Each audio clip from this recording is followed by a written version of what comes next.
नमस्कार दोस्तों, आप सभी का स्वागत है मेरे यूट्यूब चैनल रोहित बर्नवाल पे। जैसा कि आप लोगों को पता है कि पिछले वीडियो में मैं बीपीएससी के लिए जो भी इम्पोर्टेंट टॉपिक्स हैं साइंस का, उसका मैं वीडियो अपलोड कर चुका हूँ। इसके बाद हम लोग पॉलिटी को देखने वाले हैं।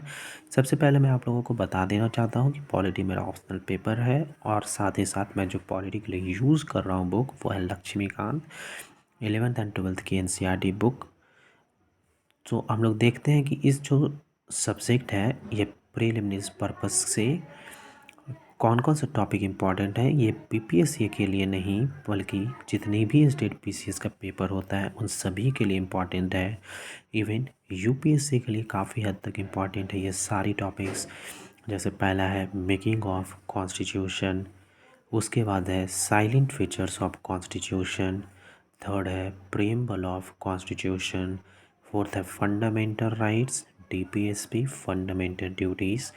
ये जो आप लोग देख रहे हैं ना फंडामेंटल राइट्स और डीपीएसपी, जिसको हम लोग directive principles of state policy कहते हैं, ये बहुत ज़्यादा इंपॉर्टेंट टॉपिक्स हैं। इसका समझ लीजिए कि आपको एक एक आर्टिकल याद होना चाहिए दोनों का, चाहे वो फंडामेंटल राइट्स हो या डीपीएसपी हो। फिर फिफ्थ है अमेंडमेंट ऑफ कॉन्स्टिट्यूशन। अमेंडमेंट में हम लोगों को ये दिमाग में रखना होगा कि कितने तरह के अमेंडमेंट होते हैं, किस टाइप की मेजॉरिटी चाहिए होती है। और फिर छठा है बेसिक स्ट्रक्चर ऑफ कॉन्स्टिट्यूशन, हमारे कॉन्स्टिट्यूशन का बेसिक स्ट्रक्चर क्या है। फिर सातवां है फेडरल एंड पार्लियामेंट्री गवर्नमेंट है, क्या है फेडरल एंड पार्लियामेंट्री गवर्नमेंट। उसके बाद इमरजेंसी प्रोविज़न, जैसा कि आप लोगों को पता होगा 3 प्रोविज़न है हमारे कॉन्स्टिट्यूशन में, 3 इमरजेंसी प्रोविज़न्स है। और क्वेश्चन पूछता है कि कौन से ऐसे आर्टिकल हैं जो नेशनल इमरजेंसी के टाइम में भी ख़त्म नहीं होते हैं। उसके बाद हम लोगों को पढ़ना होगा प्रेसिडेंट, पीएम, वाइस प्रेसिडेंट।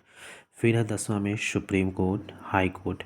उसके बाद हम लोगों को 2 पॉइंट्स पढ़ना है, वो जुडिशियल रिव्यू और जुडिशियल एक्टिविज़्म। फिर है 13वां नंबर में गवर्नर्स, चीफ मिनिस्टर्स। ये बहुत ज़्यादा इंपॉर्टेंट है और उससे भी ज़्यादा इंपॉर्टेंट है स्टेट लेजिस्लेशन, जिसमें आप लोगों को पढ़ना होगा legislative assembly and legislative council.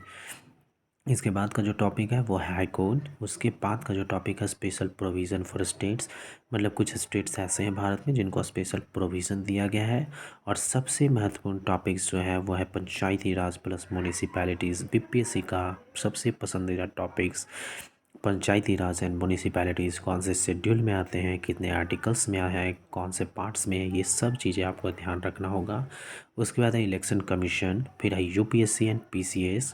तो ये सारे जो टॉपिक्स हैं ना, election commission, UPSC and PCS, ये सब का आर्टिकल्स महत्वपूर्ण है, ये ज़रूर आप लोग ध्यान में रखिएगा। फिर है फाइनेंस कमीशन, इसका भी आर्टिकल्स आपको याद रखना है। फिर है कॉन्स्टिट्यूशनल बॉडीज़ के बारे में पढ़ना है, जैसे सीएजी हो गया, इलेक्शन कमीशन हो गया। उसके बाद है एडवोकेट जनरल, इसका सिर्फ आर्टिकल आप लोग याद रखेंगे तो प्री में काम तो चल ही जाएगा। फिर है उसके बाद नीति आयोग।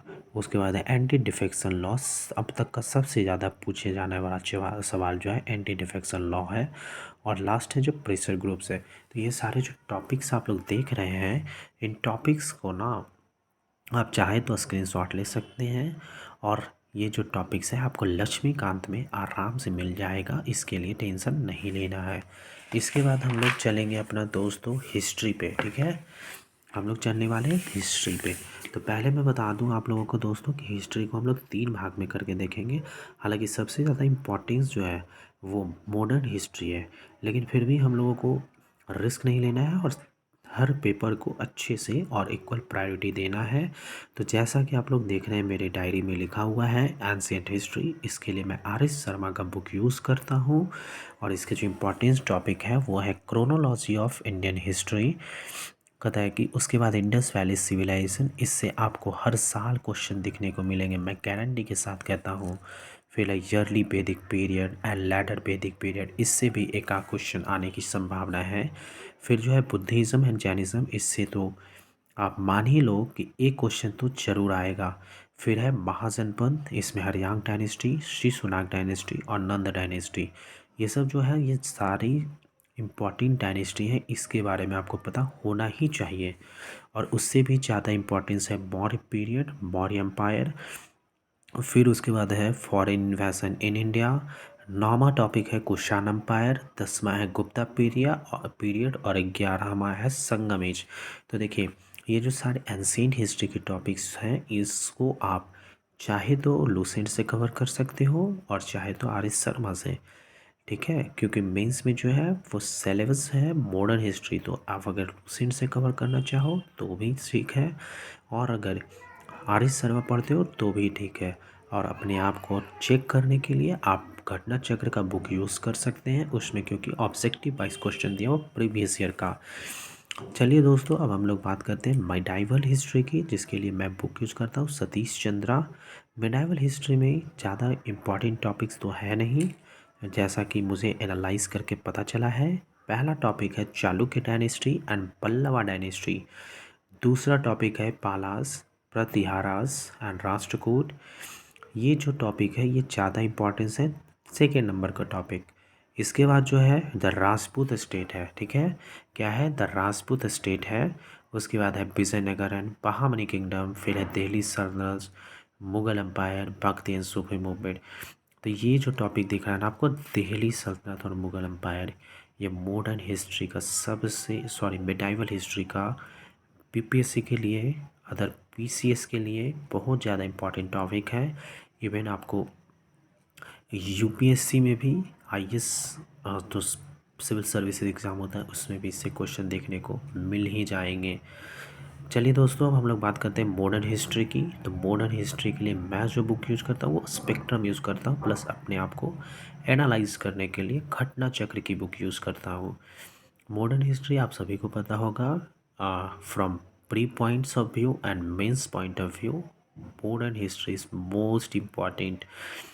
सो first topic is the advent of Europeans in India. इसमें आप लोगों को पढ़ना होगा डच, पुर्तगीज़, फ्रेंच, इंग्लिश, कब वो लोग आए, कैसे उन्होंने अपना कारखाना जिसको हम लोग कहते हैं फैक्ट्री स्टैब्लिश किया। उसके बाद है peasant movement and civil uprising, कहते हैं भारत के विभिन्न भागों में किस तरह से पीजेंट अपराइजिंग और मूवमेंट हुआ। उसके बाद है governor general and vice Roy of India. इससे जो एक क्वेश्चन 110% अब श्योर होके जाइए, हर बीपीएससी में ये क्वेश्चन आ चुका है गवर्नर जनरल और वाइस रॉय से। उसके बाद है इंडियन नेशनल मूवमेंट 1885 से 1905, फिर है इंडियन नेशनल मूवमेंट 1905 से 1917। इसके बाद है न्यूज़पेपर है जर्नल्स ड्यूरिंग ब्रिटिश रूल, ये भी आप याद करके चले जाएं, इससे भी क्वेश्चन आने की काफ़ी हद तक संभावना है। फिर है इंडियन नेशनल मूवमेंट 1917 से 1947, most important topic of for modern history. फिर education during the British period. उसके बाद है revolutionary movement during British period. फिर development of press during the British period. Press में आप लोगों को क्या पढ़ना होगा, मेनली यही पढ़ना होगा कि जैसे देखिए प्रेस, न्यूज़पेपर और जर्नल्स, ये तीनों एक ही टॉपिक में कवर आप कर सकते हैं कि कौन से लोग, ठीक है, कौन से फ्रीडम फाइटर्स ने किस जर्नल्स या न्यूज़पेपर को स्टार्ट किया था। उसके बाद है post independence consolidation of India, और फिर 12वां है लैंड रेवेन्यू सिस्टम, जिसमें आपका आ जाता है रैयतवारी, महरवारी सिस्टम, ये सब वगैरह। तो अब हम लोग जो देखने वाले हैं वो है इकोनॉमिक्स की बुक। इकोनॉमिक्स में बेसिक्स आप लोग कवर कर लें और उसको करंट अफेयर से जोड़ के रखें। जैसे इकोनॉमिक्स के लिए मैं जो बुक यूज़ करता हूँ वो एनसीईआरटी का बुक और रमेश सिंह का बुक यूज़ करता हूँ। आपको जो सुविधा लगे आप अपने अनुसार कर लेना। इसमें जो पहला टॉपिक्स है 5 ईयर प्लान्स, इसमें हम लोग history, economics, planning in India का देखेंगे। इसके बाद जो ज़रूरी चीज़ें हैं जैसे नेशनल इनकम में आपको ध्यान में रखना होगा जीडीपी क्या होता है, जीएनपी क्या होता है, एनएनपी क्या होता है, पर्सनल इनकम क्या होता है। फिर various prices indices in India जैसे CPI, WPI, CPI L, CPI RL.